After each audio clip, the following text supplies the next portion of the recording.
And he said, well, no. I just, it'll be 5 minutes, but I can't talk to you about what I have to say. It can't be done on the phone. I have to do it in person, Mm-hmm. which is always like a big red flag that goes up, right? It's like, what? So I thought, well, maybe there's going to be a threat. I just didn't know what to expect. You can follow her at Kari Lake on X, and just support her everywhere. Mrs. Lake, yes, you are on. By the way, while we were getting ready, I saw you put the powder on. I love how it's okay. But just trying to make myself look a little better here. It's early. It made zero difference. I mean that in the best way. You already looked fine, and you did this. I'm like, she looks the same. You just wake up like this. No, I made a huge difference. I had a little too much blush on one side, and I was like, okay, I'm going to just fix that right now. Oh, blush is a cruel mistress. I know that too. So, Kari Lake, first off, where's the best place for people right now to support you? Because I know you have a lot going on. You've been on the show so many times. Thanks for asking. KariLake.com, KariLake.com, and you can find out where I stand on all the issues, what my plans are. I want to go to Washington, D.C., and help drain the swamp. And you can tell there's a big swamp there, and get some of these great policies that we saw under President Trump, get them solidified into law so we don't have to worry about another Joe Biden coming in and destroying our country. Well, okay, and I want to get to that because obviously we're going to be talking about the 2024 Senate race. And I don't really talk politics so much on the show, and really this is more of a cultural issue, and it's a symptom of something that we see at large, both in conservative media and with these Republican PACs. I said this yesterday. And I would, if I'm incorrect, you tell me. This was recorded. This made it out there. So this is a shakedown. Let's be clear. This was a shakedown.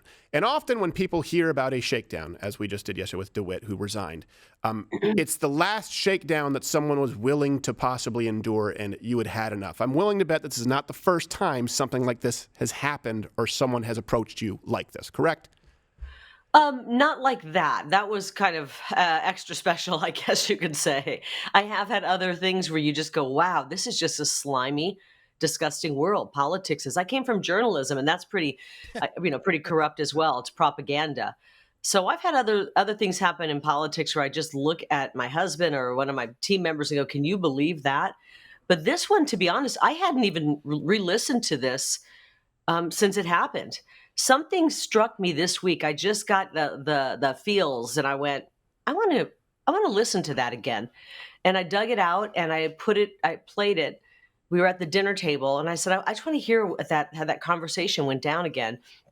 And my daughter, she's 20, she was sitting there, and we played it, and we were just shocked. Right. I remembered it. I've described it. I've talked about it in speeches, but hearing it again, and my daughter looked at me and said, Mom, what are you going to do about that? She said, does that guy still have a job with the Republican Party? And I said, yeah, he still runs the Arizona GOP. She says, he's unethical. That's terrible, Mom. And so I had my daughter's guilt on me. Right. And that's one of the reasons that is out now. Can I ask you, first off, were you the one recording when that took place? Yes, I was recording. I'd gotten a call. I was home. It was back in, I think it was the last day of February, the first day of March of last year. And I'd gotten a call from Jeff, and he said, hey, I'm real close to your house. I'm like right outside your neighborhood. I got to come over. Are you around? And I said, I'm really busy right now, to be honest. I'm finishing my book. I'm packing for CPAC. And he goes, it'll just be real short, 10 minutes. And I'm writing. Old doesn't get the message. Jeff sounds like him. I said, Jeff, if this is about talking me out of running for Senate, because some other people in kind of his circle have been trying to talk me out of running for Senate, I'm not really interested. And he said, well, no. I just, it'll be 5 minutes, but I can't talk to you about what I have to say. It can't be done on the phone. I have to do it in person, which is always like a big red flag that goes up, right? It's like, what? So I thought, well, maybe there's going to be a threat. I just didn't know what to expect. So I just flipped on a little microphone and invited him into my home. And he sat at my dining room table, and that's what transpired. And I was really shocked. I was horrified at the time. I'm like, is this really happening? This is, am I on candid camera? What's going on here? Right. But it wasn't until I re-listened to it, 11 months later, just earlier in the week, in front of my daughter, and she heard it and my husband heard it, and we went, oh my gosh, this is absolutely bribery. This is bribery. Yeah. It's not only bribery, it's combined with intimidation. when someone is saying, well, a lot of these people would like it if you stepped back. And so in one hand, you could have some money, or on the other hand, you now know that there are these powerful people who really don't want you popping your head up. And it's almost like they're trying to give you a choice while letting you know that you have no choice. That's what really bothers me. Well, and it just shows you wonder why more good people don't get into politics. Yeah. If this is happening to everybody who dares to step foot in politics, this is why there's very few people. And this is why they hate Trump. I know you guys don't want to get political, but No, it's fine. Washington, D.C. hates Donald Trump. Yeah. I want to send people to Washington, D.C. that Washington, D.C. hates. In this audio recording, you heard about the back scratching club. I'm not going to join the back scratching club. Right. I'm going to join the ass kicking club. Okay. Yes. And we're not going to be scratching backs. And they already don't want me. That's fine. The people do. Right. And we need to get some people who are in DC who are actually going to do as our founding fathers envisioned and work for we the people. Yes. And you know what? This is a big problem. No, when I say, there are important cultural tie-ins just because people sometimes don't think about micropolitics and how it affects them. This also happens, we've talked about this in conservative media, when you're talking about these PACs, right? These are 501c4s. A lot of these entities out there have 501c3s, and there are a few key donors across the board in the Republican side of the movement. And that's why so many candidates look the same. I mean, you were there when, did stand up at the Arizona, I don't know if it was the Federal Theater. You saw how many people were there. And that is not something that any politician or any PAC would like to see happen, right? They would say, this is far too rambunctious. This is far too edgy. But guess what? The people do. And it's a real problem because so in doing all of those shows, and you were there, I've never once in my life met a Lindsey Graham fan, a Mitch McConnell fan, a Paul Ryan fan, a Mitt Romney fan, ever. I've met plenty of Kari Lake fans. I've met plenty of Donald Trump fans. And yes, Ron DeSantis fans. But the truth is these candidates all look the same because there are a few key people who pick them. And the same thing often happens in media. It happens in media, too, where it becomes very monotonous. And it seems to me like you ran into this sort of, they tried to stonewall you. And you exposed what was happening in media, even in alternative media. Yeah. You're going to go work for this group or this conglomerate. We're starting to get alternative media that's kind of growing and becoming bigger. And you're going to have to push kind of their line. Right. And what they want. And you lose your freedoms when you do that. But this just goes to show you how deep the corruption in D.C. is. I don't know. Somebody said, who was it back east? Who are these people? I've thought about it. I've come up with people it could be. But the sad thing is it could literally be hundreds of people or entities. Right. And most people don't have the ability. A lot of these politicians, maybe they don't have the megaphone that I have where they can say, look what just happened. Right. Yeah. They just don't have the ability. Well, then what they'll do is they'll attack the messenger. Right. And they'll say, oh, I can't believe she would record him. That was a private conversation, rather than addressing the content. So I'm glad that he resigned. That's good. He's gone now. And I would assume that he obviously did he fully admit that it was the direct result of this, or did he just try and do it quietly, not acknowledge it? I don't know. He wrote a 2-page diatribe that I tried to get through. And I was like, where is the I'm sorry, I shouldn't have done that. Mm-hmm. Arizona, I'm going to work to make amends and make this better. And I'm resigning because we need the Republican Party to be strong in this most pivotal year going into the 2024 election where we either keep our republic or lose it. Yeah. And he behaved unethically. He didn't mention that. He tried to say like this is a normal conversation between friends. Steve and I have a lot of friends. Yeah. I've never had a conversation, or this is a normal business conversation.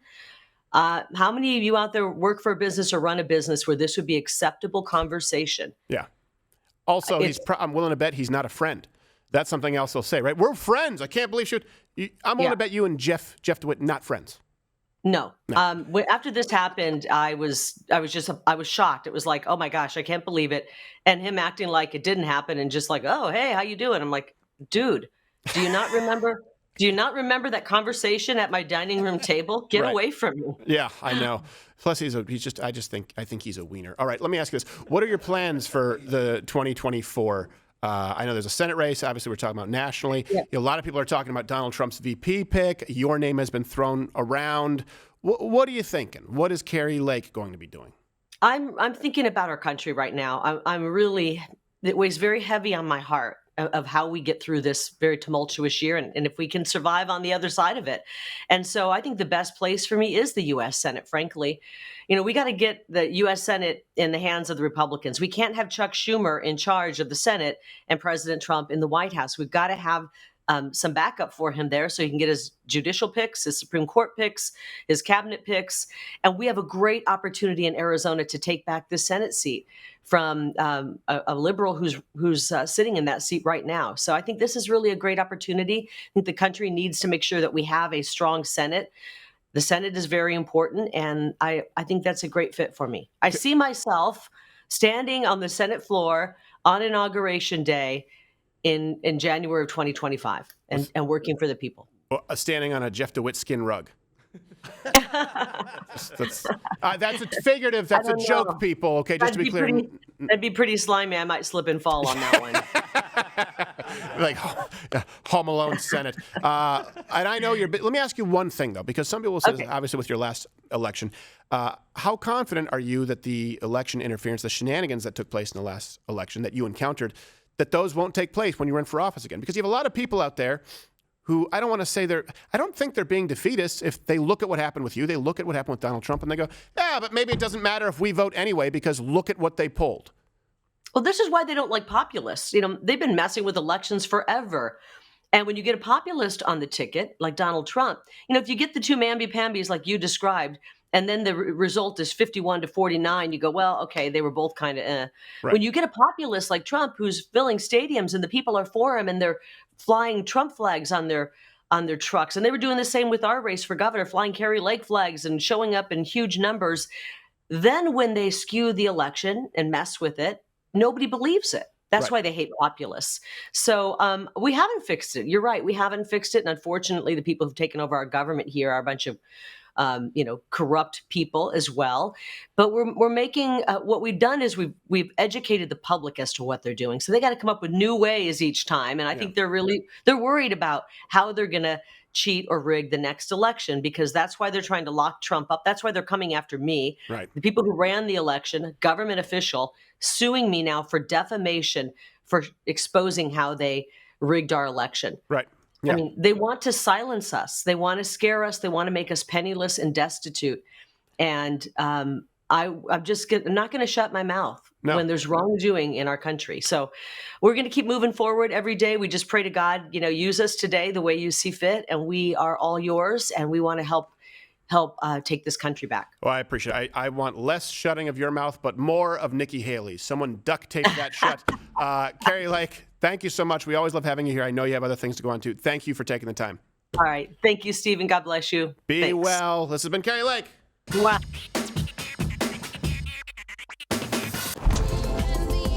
Watch Louder with Crowder live Monday through Thursday, 10 a.m. Eastern.